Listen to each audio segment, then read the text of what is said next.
Family, what's going on with y'all? Welcome back to another video. Today I want to talk to y'all about something that I feel a lot of people have a problem with. Believers, non-believers, everybody. And that is getting mad at God for our mistakes. Because I see a lot of times, I've experienced it, where I would ask God for something and then I would go off and do it myself. Like I would ask him for something and I would go off and do it myself. And then when the way that I did it didn't work out, or the thing that I did didn't work out, whatever I did didn't work out, I would get mad at God because I feel like he failed me. When the truth is, all I had to do was be patient and wait to either hear from him or for him to actually move. Because a lot of times we'll go off on our own, we'll rush into things, we'll do things that God did not tell us to do. And when we mess up, when it doesn't work out, we're blaming God, like, God, why would you allow this to happen? God, why didn't it happen? And it's like, God ain't tell you to do that. Like God didn't tell you to do that thing. He didn't tell you to go here. He didn't tell you to say this. He didn't tell you to do that.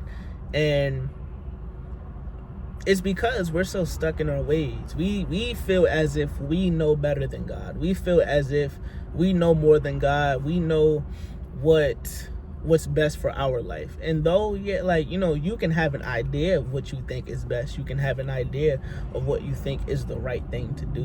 But the truth is, you will never truly know. As Proverbs 16:9 says, many are the ways in a man's heart, but it's the Lord's purpose that will prevail. You can plan out things however you want. You can have a plan 5 years ahead into the future, 10 years, you can have a plan for tomorrow, but that doesn't mean that plan is going to come to fruition. Now, you can do variations of the plan, you can do variations of that thing.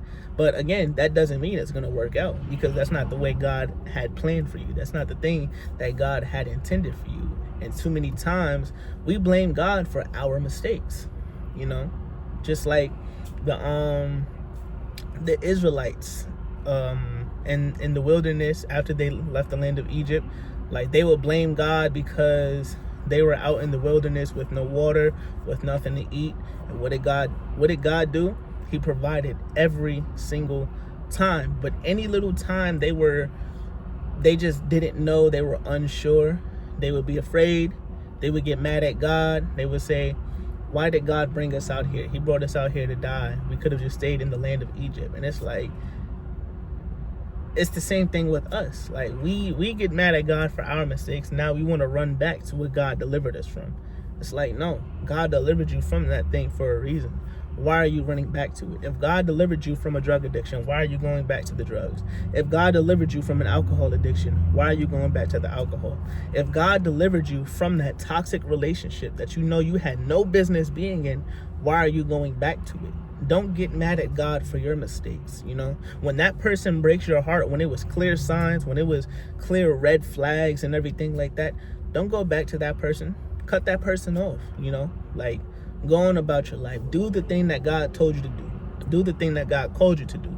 Be who God called you to be. Because too many times we're slipping and we're falling and we're making mistakes, and we just God, why? It's no, God didn't tell you. God, he's always there watching you. Now God, the thing is, he'll let you make the mistake. He'll let you fall. But it's not because he doesn't care. It's not because he doesn't love you. It's because he wants you to see how much you need him. Because too many times we feel like we're independent. We don't need nobody. We don't need God. We don't need people. And no, we need God. We need people in our lives. Because one, we're not meant to be alone. And we know that because in Genesis 2, when God had told Adam that it is not good for man to be alone, he's not just talking about men or a man in general, because the name Adam is in Hebrew stands for man as a whole, human race, mankind, male and female. So He's saying it's not good for man to be alone because we need companionship. We need people in our lives. We need God, most importantly. We need to put God at the forefront, and we need to allow him to lead us, to guide us, and to what we need to do. But we feel like we don't need God. We don't need people. We feel like we can do things on our own, and it's like, no. But when we make those mistakes on our own, now we're blaming any and everybody else. We're blaming God for the mistakes that we made, for the things that we said, for the things that we did. And it's like, bro, you made the mistake. You made the decision. Like, at the end of the day, you have a mind of your own, right? You decided to go off. God told us to trust in his ways with all our heart, and lean not in our own understanding. In all our ways acknowledge him, and he will make our path straight. But we decided to trust in our ways with all of our heart. We decided to lean on our own understanding. We decided to do what we wanted to do because we feel as if God doesn't know what he's talking about. God told us to seek ye first the kingdom of God and all his righteousness, and all other things shall be added to you. But we want to go seek everything else. We want to seek the kingdom of Satan. We want to seek this and seek that, but we don't seek God. We don't ask God for wisdom. We don't ask God for instruction. We don't ask God, what is the thing that I should be doing? What is the way that I should go about this? What should I say? How should I be today? Like, we don't ask God for anything. We don't seek God. God told us to follow his ways. He gave us the 10 commandments. The people didn't listen to that. We still don't listen to that to this day. We want to do things. We get hard. We go through heartbreak. We go through misery. We go through hardship, and it's unnecessary. Now, God, he will, there will be seasons of heartbreak and hardship and everything like that. But as human beings, as people, we go through unnecessary seasons of those things because we decide to plunge into these things, and we decided to get ourselves into certain situations that we have no business being in. Like I said, God didn't tell you to be in that relationship, but now you're about to go through a season of heartbreak because you didn't want to listen, because you said, oh no, I feel like this is my person. That's not your person. God didn't tell you to be with that person. God has somebody for you. God has that perfect person for you. But you decided to do things on your own. You decided to rush into a relationship because you were feeling lonely. If you're feeling lonely, go read your Bible. If you're feeling lonely, go to church. Go be around men and women of God who can uplift you, who can speak life into you. Now you're in a relationship where all you're hearing is death. All you're hearing is things that are not of God. You're going through a season of hardship and financial struggles because you're spending money that you shouldn't be spending. God didn't give you that money to be spending at the club, to be spending at the casino, or doing this and that, spending money going on trips. He didn't give you that money for that. But now you're in a financial situation that you should not be in. You're in a season of lack and scarcity that you should not be in, that is unnecessary, because you weren't faithful over the few. So now you can't rule over the many. But now you're sitting there blaming God for this season that you're in. But it's like God said, I didn't tell you to do that. I told you to do this, but you went off and did that. Like, no, stop blaming God for your mistakes. Stop blaming God for the decisions that you make. Stop blaming God for the seasons that you're in, the unnecessary seasons. Stop blaming God for the times where you slip and fall, because it's not God's fault. It's not God's fault. We have a mind of our own. We can think for ourselves. That's what a lot of people say. And you thought for yourself. You thought you knew what was best for yourself. God is telling you to do one thing one way, but you decided to do it another way. Stop blaming God. Now, God is not going to leave you nor forsake you because he loves you.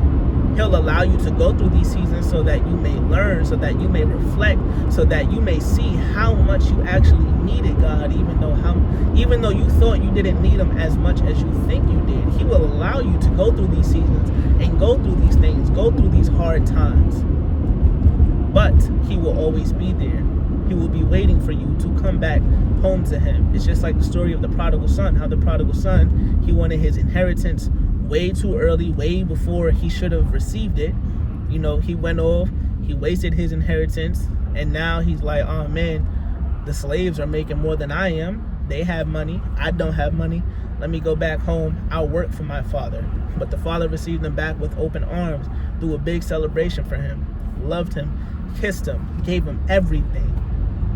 And that's all God is waiting for. He's waiting for you to come back to him. He's waiting for you with open arms. He's ready to hug, kiss you, and throw a big celebration for you. As the word says, even if one soul is saved, all of heaven rejoices. So if you fall away from God, or even if you're not in relationship with God, but when you come back to God, or when you come to God, God is ready to celebrate. You know, if you're actually willing to give your heart to him, if you're willing to submit your ways to him, submit your thoughts, your plans, and your actions to him, he is ready to celebrate. He is ready to help you prosper. Jeremiah 29:11, for I know the plans that I have for you. You know, he wants to prosper you. He doesn't want you to fail. He doesn't want you to go through suffering. He doesn't want you to go through eternal suffering. Because you will go through seasons of suffering, but he doesn't want you to go through eternal suffering. He doesn't want you to experience lack. Like, no, he wants you to live in abundance. As the word also tells us, Jesus Christ came us to give us life, and life more abundantly. That we should not be living in lack. We should not be living in scarcity. We should not be living how, you know, we should just not be living how we want to live. Because honestly, the decisions that we make is what lead us into these seasons, is what cause us to experience these things that we should not be experiencing, that we should not be going through. But again, it's all on us. It's all on our decisions. But if we put our trust in God, if we place our treasures on in heaven and not on earth, if we trust in him with all our heart, if we lean on him, if we rely on him, if we actually put our faith in him, he will make our path straight. He will redeem us. He will restore us. He will cleanse us. He will purify us, you know. So just stop doing it your way. Stop trying to live life your way. Stop thinking for yourself. Stop thinking you know what's best.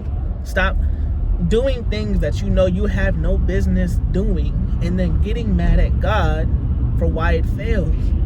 Because if God did not say it, it won't happen. It won't work. You won't succeed in it. You will not. Trust me.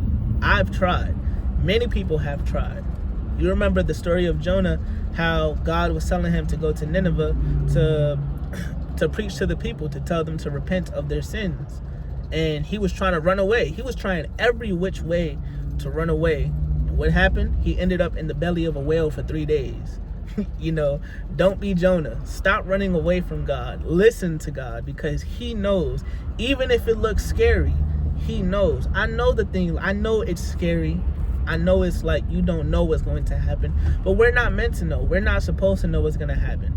Because if God tells us everything what's going to happen when he tells us to do something, it's you know, like we're going to run away, just as Jonah did. We're not going to want to do that thing. We're going to hear how hard it is. We're going to hear how much we have to do, exactly what we have to do, and we're going to be like, I'm good. We go off on our own. We fail, we succeed, we feel miserable, we feel lost in life.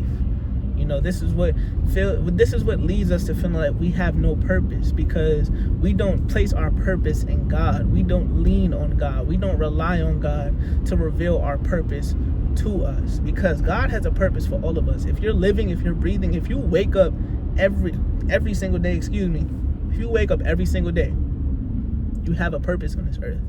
God has designed you for a specific purpose, to fulfill a specific assignment. But all it requires is trust. All it requires is faith. And all it requires is obedience, and for you to stop trusting in your own self. Stop relying on your own self. Stop thinking for yourself. Stop doing things in the way that you want to do it, because it's designed to fail. Don't trust in your heart. Trust in the heart of God. Trust in his plans. Trust in his vision. And just watch how everything prospers. Just watch how much better life gets for you. Just watch how everything starts to unfold.